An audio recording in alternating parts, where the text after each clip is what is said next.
दोस्तों, किसी गांव के किनारे एक छोटा सा घर था जहां रामलाल रहते थे। उनका जीवन साधारण था, लेकिन उन्होंने अपने 3 बेटों रवि, मोहन और सुरेश को बड़े सपनों के साथ पाला था। उन्होंने दिन रात मेहनत की ताकि उनके बेटों की जिंदगी आरामदायक हो सके। जब रवि स्कूल में फीस भरने के लिए रोता था तो रामलाल ने अपनी सबसे कीमती घड़ी बेच दी। जब मोहन को शहर में पढ़ाई करनी थी तो रामलाल ने अपनी जमीन का एक हिस्सा गिरवी रख दिया।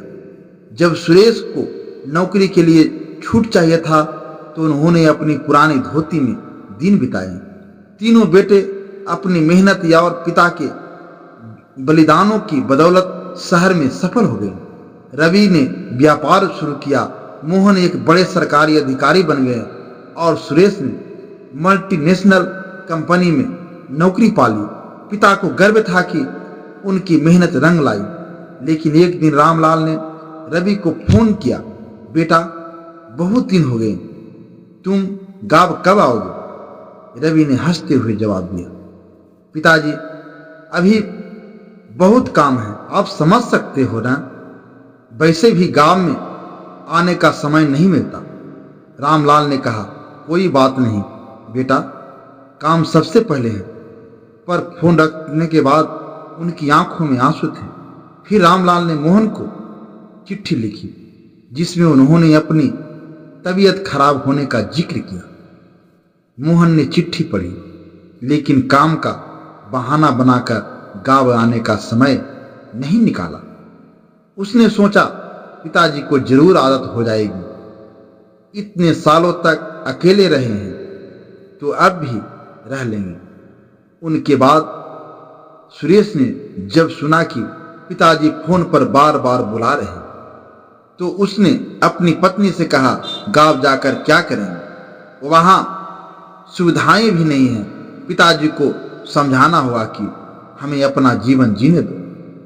जब महीनों तक कोई बेटा गांव नहीं आया तो रामलाल ने खुद शहर जाने का फैसला किया।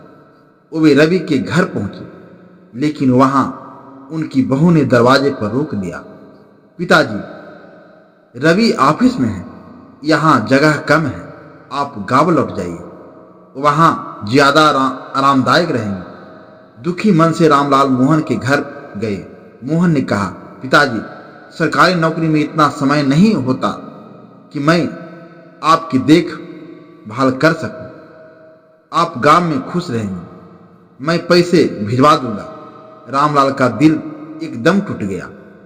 रामलाल सुरेश के पास गए, लेकिन सुरेश ने भी साफ कहा, पिताजी यहाँ आपके लिए जगह नहीं है, गांव में ही आराम से रहिए, मैं हर महीने पैसे भेजता रहूंगा।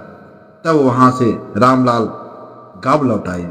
गांव लौटने के बाद रामलाल ने दरवाजे पर बैठकर अपने बेटे की प्रतीक्षा करना बंद कर दिया। वे भीतर से टूट चुके थे। उनकी सेहत बिगड़ती जा रही थी, लेकिन उनका आत्मसम्मान उन्हें किसी से मदद मांगने नहीं देता था। एक दिन गांव के सरपंच ने बेटों को बुलाया। उन्होंने तीखी आवाज में कहा, तुम्हें शर्म नहीं आती? जिन पिता ने अपनी खुशियां कुर्बान करके तुम्हारा भविष्य बनाया, तुमने उन्हें अकेले छोड़ दिया। क्या पैसा भेजने से तुम्हारा फर्ज पूरा हो जाता है? पिता को बुढ़ापा कमजोर नहीं करता, लेकिन औलाद का रवैया उन्हें अंदर से तोड़ देता है। बेटा ने जब यह सुना तो उन्हें अपनी गलती का एहसास हुआ। वे भागते हुए गांव पहुंचे। पिता को देखते ही वे रोने लगे। रवि ने कहा, पिताजी हमें माफ कर दीजिए, हम इतने स्वार्थी कैसे हो गए?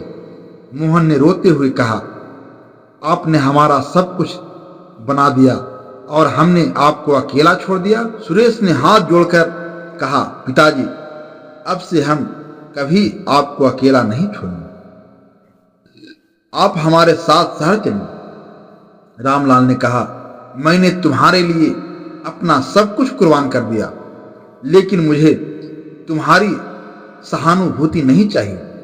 मुझे तुम्हारा सम्मान चाहिए था जो तुमने मुझे नहीं दिया।